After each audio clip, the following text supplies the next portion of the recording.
अस्सलाम वालेकुम students, welcome to world of education. और आज आपको वर्ल्ड ऑफ एजुकेशन की इस वीडियो के अंदर फिजिक्स 101 लेक्चर नंबर 16 करवाऊंगा। और मेरी कोशिश ये होगी कि मैं आपको आगे 16 के साथ 17 और 18 के लेक्चर जो है वो कवर करवा दूं। चूँकि टाइम मेरे पास ज़रा सा भी नहीं था, जिसकी वजह से आपके लेक्चर थोड़ा सा जो है वो लेट हो गया अपलोड होते होते या बनाते बनाते। तो इंशाल्लाह मेरी भरपूर कोशिश ये है कि मैं आप लोगों को तमाम तर लेक्चर जो है वो इसी वीडियो में कवर करवा दूँ, ताकि आपके तमाम जो लेक्चर है वो कवर हो जाए। हमने ऑसिलेशन की बात करनी है। ऑसिलेशन का कॉन्सेप्ट मैंने आपको पहले ऑलरेडी समझा चुका हूँ। इससे मतलब होता है सेल्फ रिपीटेड जो भी मोशन होती है, जो भी मूवमेंट होती है, उसको हम ऑसिलेशन कहते हैं। अब ये हमारे पास एक सिंपल पेंडुलम है। सिंपल पेंडुलम में ये होता है कि जब आप इस पेंडुलम को फर्स्ट कर लें, आप यहाँ से छोड़ना है, यहाँ से आपने किसी भी मैच को छोड़ना है, उसकी डायरेक्शन ऐसी होगी और फिर ऐसे होगी। तो ये सिंपल पेंडुलम की मोशन है। इसी को यहाँ पर आपको मैथमेटिकली रिप्रेजेंट करके बताया और उसको हम सिंपल हार्मोनिक मोशन कहते हैं। F equal to minus G sine theta. ये जो माइनस का साइन है यहाँ पर सिर्फ ये शो करेगा कि जो मैस है उसने पीक पॉइंट पे जाके वापस डायरेक्शन पे भी मूवमेंट करना है। ठीक है, आगे मैथमेटिकली वही बात है जो हम पीछे करके आ चुके हैं। सिर्फ ये जो थीटा है ना, थीटा वो ये शो करेगा कि मेरा जो भी मैस है वो कितना एंगल बनाता है। उसको आप रिप्लेस करते हैं एक्स ओवर एल के साथ। अब एक्स क्या है, ये इसका एक्स है, ठीक है, और ये इसकी लेंथ है, इसलिए हम यहाँ पे थीटा को रिप्रेजेंट कर रहे हैं एक्स ओवर एल के साथ, which is equal to minus M G over L. अभी जो एम जी है, एक्स जो होगा वो यहाँ पर ख़त्म हो जाएगा। अब ख़त्म कैसे होगा, क्योंकि यहाँ पर एम जी रह जाएगा और एक्स इसके बाद आएगा। ख़त्म होने से बाद कि इस ब्रैकेट से हटा दिया जाएगा और एम जी ओवर एल आ जाएगा। उस तरह आपसे कह रहा है कि अब ये वाली आपके पास एक दूसरी जो भी बॉडी है, इस बॉडी को देखें तो इसका जो सेंटर है वो वहाँ पर नहीं है। यानी कहने का मकसद है कि ये सिर्फ ऑसिलेशन जो है वो इजीली ऑसिलेशन नहीं करेगा। क्यों नहीं करेगा इजीली ऑसिलेशन? क्योंकि ये मैस जो है वो चेंज है। अब इसका पॉइंट जो है वो सेंटर पर नहीं है, जिसकी वजह से ये जो डायरेक्टली ऑसिलेशन है वो नहीं करेगा। हाँ, आप ये कह सकते हैं कि sine theta is almost equal to theta. अभी जो ऑलमोस्ट का मतलब है,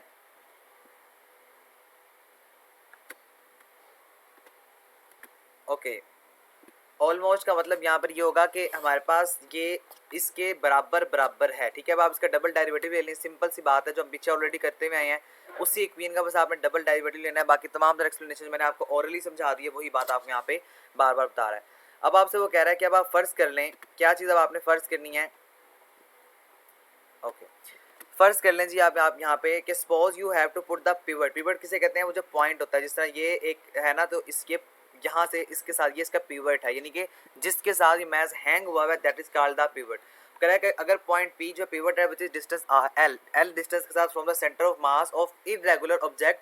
अगर हमारे पास इरेगुलर ऑब्जेक्ट है तो डेफिनेटली वो उस तरह से मूवमेंट नहीं करेगा जिस तरह ये है ना, ये मैस है। अगर मैं इस मैस को यहाँ पे ला के छोड़ता हूँ तो इसकी डायरेक्शन इस तरह से होगी, अपने पिवट के गिर्द मूव करेगा। पिवट ये रोप है या ये वो हैंग रोड है जिसकी वजह से हमने मैस को लटकाया हुआ है। तो यही काम आपको यहाँ पे बता रहा है कि इस तरह से अगर वो हमारे पास प्रॉपरली पिवट के थ्रू अटैच नहीं होगा तो वो जो है वो उस तरह से मूवमेंट नहीं करेगा। ये सिंपल पेंडुलम की जो मूवमेंट होगी वो नहीं होगी। इसका जवाब सिर्फ इसने ये दिया हुआ है टू। ये आपके पास बेसिक एक फार्मूला है, इसके अंदर समझाने वाला कोई काम नहीं है, इसको आपने बस एज इट इज याद करना है।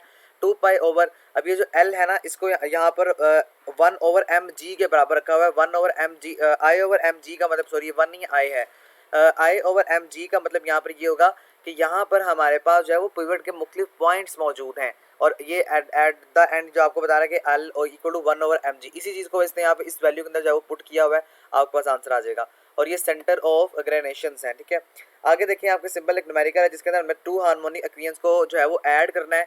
सिंपल न्यूमेरिकल है ये, आपने ये वाले चीज़ को एज इट इज याद करना है। लुक, आपने जो है वो सम करना है इसको। x1 जो है वो इसके बराबर है, x2 जो है वो इसके बराबर है। x1 देखें a1 sine omega T plus x2 a2 sine omega T plus 5। Simple इसको ऐड करें, ऐड करने के बाद ये आंसर आएगा आपके पास। कैसे ऐड करना है वो मैं आपको बता देता हूँ। ये देखें a1 साइन ओमेगा टी, आपने इसको एज इट इज रखा। a2 sine omega T plus w, यहाँ पर ये मल्टीप्लाई हो रहा है तो आप इस ब्रैकेट को ओपन कर दें। a2 साइन ओमेगा टी फिर कोस टी, ठीक है, अब साइन है ना यहाँ पे साइन ओमेगा टी प्लस, इसी तरह ये कोस टी हमारे पास कहाँ से आया, कोस टी हमारे पास एंगल से आया है। ठीक है, अब यहाँ पे आप सिंपल इसमें से साइन ओमेगा टी कॉमन ले लें। कॉमन लेने के बाद आपको जो पीछे बचेगा वो आप एज इट इज यहाँ पे लिख देंगे। अच्छा, उसके आगे देखें तो आपको क्या बता रहा है। अच्छा, अब यहाँ पे देखिए वहाँ कह रहा है it is easy to find R and theta. अब यहाँ पर ये इजी है फाइंड करना आर को भी और थीटा को भी। आर किसके बराबर है, a1 प्लस a2 और a1 a2 कोज थीटा। ये हमारे पास आर का जो है वो बेसिक फार्मूला है। आर स्टैंड फॉर, ये आर अपनी आसानी से के लिए समझ लें कि अगर कोई रोड है ना तो उस डेफिनेटली रोड का कुछ ना कुछ रेडियस होगा। टेन थीटा भी आप बात करें तो टेन थीटा आपके पास ये वाला फार्मूला है। इनको आप वैल्यूज़ के अंदर पुट करें तो एट द एंड हमारे पास जो है मुख्तलिफ तरह के जवाब आ जाएंगे और ये हमारे पास डिस्ट्रक्टिव इंटरफेस होगा। इंस्ट्रक्टिव और डिस्ट्रक्टिव का मेन फ़र्क याद रखिएगा। इंटरफेरेंस के अंदर ये बड़ा इंपॉर्टेंट फ़र्क होता है, कंस्ट्रक्टिव इंटरफेरेंस और डिस्ट्रक्टिव इंटरफेरेंस।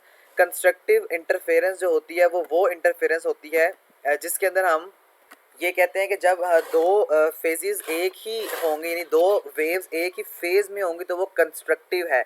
और अगर इससे काम ऑपोजिट होगा, जिस तरह देखें, ये देख रहे हैं आप, ये एक ही फेज में तो कंस्ट्रक्टिव, अगर इससे काम ऑपोजिट होगा लाइक दिस, ठीक है, इस तरह से अगर एक फेज दूसरी फेज को इस तरह कट करी होगी तो वो हमारे पास डिस्ट्रक्टिव इंटरफेस जो होती है या डिस्ट्रक्टिव इंटरफेरेंस कहलाती है।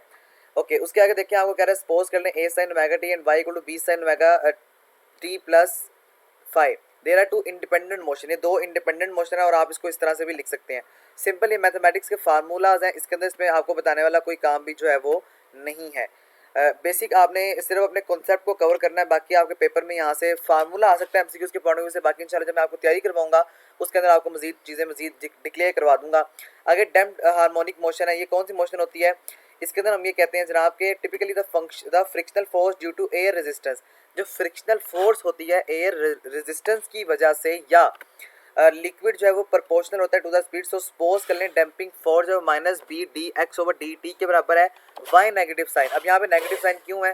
क्योंकि ये आपको ये बताता है कि न्यूटन लॉ के मुताबिक जो कि एस एच ओ के है, यानी S H O simple harmonic motion के ऊपर, उसके मुताबिक हमारा ये जो माइनस है ये सिर्फ इस चीज़ को शो करता है कि हमने काम ऑपोजिट टू द डायरेक्शन भी करना है।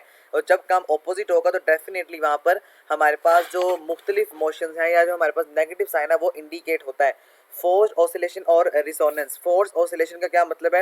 यानी ये वो कैरेक्टरिस्टिक्स है जिसमें हम ड्राइव करते हैं फ्रीक्वेंसी ओमेगा के साथ which the amplitude of oscillation is a maximum, जहाँ पर हमारे पास ऑसिलेशन जो है वो मैक्सिमम होती है। जिस तरह ऑसिलेशन सेल्फ रिपीटेड का जो कॉन्सेप्ट है वो ऑसिलेशन का कहलाता है, यानी बार बार एक ही मैच जो है बार बार घूमता जा रहा है तो वो मैक्सिमम ऑसिलेशन जो है वो कहलाती है। अगर मैक्सिमम ऑसिलेशन होगी तो जो हमारे पास नेग्लिजिबल डैम्पिंग रिस्पॉन्स है वो इस तरह से होगा कि omega equal to omega naught के बराबर रखा जाएगा। और जो ओमेगा नोट है ये नेचुरल फ्रीक्वेंसी है फॉर द सिस्टम, इसको याद रखिएगा, ये इंपॉर्टेंट है। और ओमेगा नोट का फार्मूला भी याद कर लें, under root K over M. This equation is, अगर आप इसका डबल डेरिवेटिव लेते हैं तो ये इसके बराबर आएगा विद कॉस एंगल। और इसी को वो कह रहा है this is because we have no damping term है, इसी वजह से हमारे पास कोई डैम्पिंग नहीं होती है क्योंकि हम यहाँ पर जो है वो सब्स्टिट्यूट करते हैं अपनी वैल्यूज़ को। यानी जो एम्पलीट्यूड होता है ना हमारा वो बिलोज अब जा रहा होता है। बिलोज से मुराद क्या है? वो नीचे जा रहा होता है, ऊपर जा रहा होता है। इस तरह हमारे पास जो डैम्पिंग होती है वो ऑसिलेशन में नहीं होती। लेक्चर नंबर 17 देखिए, तो फिजिक्स ऑफ मटेरियल्स। इसका मतलब क्या है? इसके अंदर हम इलास्टिसिटी के बारे में पढ़ेंगे, हम प्लास्टिसिटी के बारे में पढ़ेंगे। दोनों डेफिनेशन बहुत ज़्यादा इंपॉर्टेंट है पेपर में। दोनों डेफिनेशन जो है वो आपसे डिफरेंस की फॉर्म में भी पूछी जा रही होती हैं और दोनों डेफिनेशन आपसे जो है वो एमसीक्यूज की फॉर्म में भी पूछी जा रही होती हैं। अच्छा, इसमें मेन फ़र्क क्या है वो मैं अगर आपको बताऊँ तो जो इलास्टिसिटी का कॉन्सेप्ट है वो ये होता है कि ये कैसी प्रॉपर्टी होती है। ओके, ये ऐसी प्रॉपर्टी है which the body tend to regain its original shape and size when external forces are removed. Elasticity ऐसी बॉडीज़ होती हैं जब हम एक्सटर्नल फोर्सेस को जो है वो ख़त्म कर देते हैं ना। जिस तरह अगर बच्चे जो है वो एक खिलौना होता है जिसमें वो आप उसको दबाएं तो जो बोलता है, यानी जो एक कैप कह सकते हैं कि वो इलास्टिक सिटी उसके अंदर मौजूद होती है। जब आप उसे दबाते हैं तो वो क्या होता है, वो खिलौना दबाने के बाद थोड़ा सा वैसी शेप कर लेता है जैसे हमारे हाथ की शेप होती है। हाथ की शेप से मतलब जब हम उस पर फोर्स लगाते हैं तो वो अंदर को चला जाता है और जब आप उसे छोड़ते हैं तो आहिस्ता आहिस्ता अपनी ओरिजिनल पोजीशन पे वापस आ जाता है। तो ये इलास्टिक सिटी है। इलास्टिक सिटी से बना जब एक्सटर्नल फोर्सेज रिमूव कर दी जाए हमारी बॉडी से तो हमारी बॉडी अपनी प्रीवियस पोजीशन पे वापस आ जाए। दिस मीन्स कि this is called the elastic city. इस कॉन्सेप्ट को हम जो है वो इलास्टिक सिटी का कॉन्सेप्ट कहते हैं। इसके अलावा it is called perfectly elastic. हमारे पास वो बॉडी परफेक्टली इलास्टिक होगी जब हम कोई भी एक्सटर्नल जो भी फोर्स है उसको रिमूव करें तो वो अपनी ओरिजिनल पोजीशन पे वापस आ जाए। जबकि प्लास्टिक सिटी का मतलब ये होता है if a body has no tendency to regain its original size and shape. दोनों में फ़र्क याद रखना है, आपने डिफरेंस की फॉर्म में पूछा जाता है। प्लास्टिक सिटी किससे मुराद है कि अगर हम अपनी बॉडी पे एक्सटर्नल फोर्स लगाएं या तो वो टूट जाए या वो अपनी ओरिजिनल पोजीशन में वापस ना आए। दिस मीन्स कि वो प्लास्टिक सिटी का जो है वो कॉन्सेप्ट है। अच्छा, इसके अलावा कॉमन प्लास्टिक सिटी कौन कौन सी हो सकती हैं? आपके पास सॉलिड जो चीज़ें होती हैं, हनी वगैरह, प्लास्टिक, ये तमाम चीज़ें जो आपके पास होती हैं। कैंडिडेट जो है वो है, मतलब कहने का मतलब है वो चीज़ें बस आपने याद रखनी है कि जो या तो फोर्स लगाने से टूट जाएं या ओरिजिनल पोजीशन में वापस ना आए। स्ट्रेस क्या है जी? Stress characteristic the strength of the force causing the stretch, squeeze और twist It is defined usually as force unit area but may have different definition to suit different situations. Important definition है stress की भी और strain की भी. तो stress हमारे पास ऐसी खूबी होती है किसी भी बॉडी की, अगर हम उस पर फोर्स लगाएं तो वो स्ट्रेच हो, उस पर कुछ ना कुछ इफेक्ट पड़े. जिस तरह स्प्रिंग की बात हमने की थी प्रीवियस लेक्चर्स में, तो स्प्रिंग पे जब आप एक्सटर्नल फोर्स लगाते हैं तो उस पर स्ट्रेच पड़ता है, और जब उस पर स्ट्रेच पड़ता है ना तो डेफिनेटली वहाँ पर आपकी जो भी हमारी बॉडी की पोजीशन होती है या जो उसकी शक्ल होती है वो चेंज हो जाती है. इसके अलावा if the deforming force is applied along some linear dimension of a body, the stress is called longitudinal stress or tensile stress या कंप्रेसिव स्ट्रेस. तीनों नाम आपने याद रखने हैं, ये आपसे पूछे जाते हैं कि longitudinal stress is also known as what. तो टेंसाइल स्ट्रेस भी है और कंप्रेसिव स्ट्रेस भी है. तो ये इसका क्या मतलब होता है? इसका मतलब ये होता है कि जब आप किसी भी चीज़ पे फोर्स को अप्लाई करते हैं और वो फोर्स के अप्लाई करने के नतीजे में वो लीनियर जा रही है, सीधी जा रही है, दिस मीन्स कि वो हमारे पास टेंसाइल या हमारे पास लॉन्गिट्यूडनल जो स्ट्रेस होगा वो कहलाएगा. If the force act normally and uniformly from the sides of a body, sides of the body, the stress is called volume stress. ये बड़े इंपॉर्टेंट तीनों MCQs हैं आपके, कि अगर हमारे पास कोई भी फोर्स है और वो यूनिफॉर्मली हम किसी भी बॉडी पे अप्लाई कर रहे हैं तो वो उसकी जो भी चेंज होगा वो यूनिफॉर्म आएगा, कहीं पर भी आ सकता है ना, तो वो वॉल्यूम स्ट्रेस है. और अगर हम जो है वो अपनी फोर्स को अप्लाई कर रहे हैं टेंजेंटली, तो फिर क्या होगा, जो फोर्स होगी रेक्टेंगुलर बॉडी की कीप करेगा, नहीं रखेगा अदर फोर्स पे या अदर फेस पे, और ये स्ट्रेस होगा वो टेंजेंशनल या टेंजेंटल या शिपिंग स्ट्रेस जो है वो कहलाएगा. स्ट्रेन में याद रखें, स्ट्रेन क्या होता है, वही deforming force are applied on a body when, जब हम डीफॉर्म करते हैं फोर्सेस को अप्लाइड पे बॉडी पे, it undergoes a change in shape and size. यानी कि जो हमने स्ट्रेस लगाया, जो फोर्स लगाई, उसमें क्या चेंज आया, उस चेंज का नाम जो होता है वो स्ट्रेन कहलाता है. स्ट्रेन याद रखें, चेंज इन डायमेंशन और ओरिजिनल डायमेंशन, यानी ओरिजिनल में कितना चेंज आएगा उसको हम जो है वो स्ट्रेन का नाम देते हैं. ये रेशो होती है सर्कुलर क्वांटिटीज़ की और इसका कोई यूनिट नहीं होता. ये भी बड़ा इंपॉर्टेंट एमसीक्यूज है. स्ट्रेन हैज़ नो यूनिट, ठीक है. और इसके तीन डिफरेंट काइंड्स आएंगे, वही लॉन्गिट्यूडनल लीनियर जो स्ट्रेन है, इसमें आपने बस इसके फार्मूलाज को याद रखना है, और ये भी आपके बड़े इंपॉर्टेंट एमसीक्यूज हैं. तकरीबन आपके लेक्चर एमसीक्यूज के वाले से बहुत ज़्यादा इंपॉर्टेंट है, इसको स्किप आपने नहीं करना. डेल्टा एल जो है ये ओरिजिनल लेंथ है. डेल्टा एल से मुराद है कि कुछ भी लेंथ चेंज हो सकती है. वॉल्यूम में भी आपने याद रखना है कि डेल्टा वी और वी, यानी ये हमारे पास स्ट्रेन का फार्मूला है, नॉट स्ट्रेस का फार्मूला. और इस तरह अगर कोई भी टैन आ जाएगा, सबसे इंपॉर्टेंट जो एमसीक्यू है वो यही है कि टैन का फार्मूला जो है हम शीनिंग स्ट्रेन के अंदर अप्लाई कर रहे होते हैं. अच्छा, आगे आपने स्ट्रेस का हुक्स लॉ भी याद रखना है. हुक्स लॉ भी पेपर के पॉइंट ऑफ व्यू से बहुत ज़्यादा इंपॉर्टेंट है. For small deformation stress is proportional to strain. हमारे पास जो भी स्मॉल डिफॉर्मेशन होती हैं उसके लिए स्ट्रेस जो होता है वो प्रोपोर्शनल होता है स्ट्रेन के. This is equal to strain equal to E. E stand for deformation या हुक्स लॉ, ठीक है, और मल्टीप्लाई बाय स्ट्रेन. अब सिंपल आपने मैथमेटिक्स का रूल अप्लाई करना है, तो जो कांस्टेंट ई है ये वो मॉडुलस ऑफ इलास्टिसिटी है. मॉडुलस से मुराद के ई का सेम यूनिट वही होगा जो हम स्ट्रेस का रखेंगे, और जो स्ट्रेन जो कि डायमेंशन लेस होता है, यानी अभी हम पीछे पढ़ के आए हैं कि स्ट्रेन का कोई यूनिट नहीं होता, तो जो यूनिट स्ट्रेस का होगा वही यूनिट हमेशा से स्ट्रेन का होगा. यंग मॉडुलस का कॉन्सेप्ट अपने माइंड में रखें, longitudinal stress multiply by longitudinal strain, this will be equal to the Young modulus. अगर आपसे डेफिनेशन भी पूछी जाती है तो आपने सिंपल इसको फार्मूले को एक्सप्लेन कर देना, तो आपके पास जो है वो डेफिनेशन क्रिएट हो जाएगी और आपको नंबर इंशाल्लाह दे दिए जाएंगे. बल्क मॉडुलस, अगर हम वॉल्यूम को मल्टीप्लाई करते हैं स्ट्रेस के स्ट्रेन के साथ, तो दिस मीन्स कि वो हमारे पास बल्क मॉडुलस बन जाएगा. और यहाँ पे जो माइनस का साइन है ना, ये इसीलिए इंडिकेट कर रहा है क्योंकि वॉल्यूम अभी हम पीछे ये पढ़ के आए हैं कि चेंज हो सकता है ना, कोई उसकी पोजीशन में चेंज आ सकता है. तो वॉल्यूम से मुराद ये है कि वो आउटसाइड भी हो सकता है, यानी अपवर्ड और बैकवर्ड जो भी दोनों मूवमेंट में मोशन जो है वो हो सकती है. शेयर्स का आपने फार्मूला याद रखना है. शेयर्स मॉडुलस बड़ा इंपॉर्टेंट है, और इसको हम ना इस एन यानी इसको हम इस तरह के एंगल से रिप्रेजेंट करते हैं. इसका जो भी फार्मूला है वो ये है कि shearing stress multiply divided by shearing strain. और ये इसकी शॉर्ट फॉर्म भी याद रखें. शॉर्ट फॉर्म एमसीक्यूज में बहुत ज़्यादा आपसे पूछी जा रही होती हैं.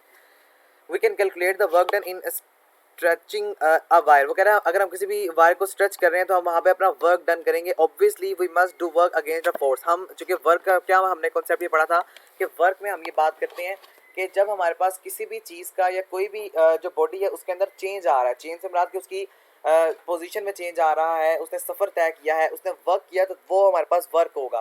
तो अब यहाँ पे ये आपका फार्मूला जो मैं पीछे पढ़ के आए हैं वो क्या कह रहा है कि वर्क डन जो है ये एक्सटेंड हो रहा है, क्योंकि वायर है ना, वायर को एक बंदा यहाँ से खींच रहा है, एक ये वायर हमारे पास वायर है. फर्स्ट कर लें इसको यहाँ से खींचा जा रहा है, तो और ये वायर टूटने के बजाय क्या होगी, थोड़ी सी पहले स्ट्रेच होगी। तो उसी स्ट्रेचिंग के बारे में आपको ये बता रहा है कि अब यहाँ पे इस एंगल से आप उसको स्ट्रेच करेंगे, यानी कि आप यहाँ पे फार्मूला लगाएं 1/2 multiply by volume multiply by stress multiply by strain. अब क्या मतलब है कि उसके अंदर चेंज आ रहा है, उसकी शेप के अंदर जो है वो चेंज आ रहा है। आफ्टर कैलकुलेशन इस तरफ इसके बराबर आ जाएगा। मेन कॉन्सेप्ट जो मैंने आपको इस लेक्चर में याद रखने वाला है वो मैंने ऑलरेडी आपको करवा दिया है। फ्लूइड के बारे में बता रहा है, फ्लूइड एक ऐसा सब्सटेंस है दैट कैन फ्लो, जो फ्लो करेगा and does not have a shape, और इसकी कोई शेप नहीं होती ऑफ इट्स ऑन। फ्लूइड क्या होता है, फ्लूइड से आप यही समझ लें जिस तरह वाटर का जो भी सैलाब होता है ना उसको हम फ्लूइड कहेंगे। फॉर एग्जांपल आप समझ लें कि आपके पास पानी है और पानी जो है वो उसकी कोई अपनी ओरिजिनल शेप तो नहीं होती।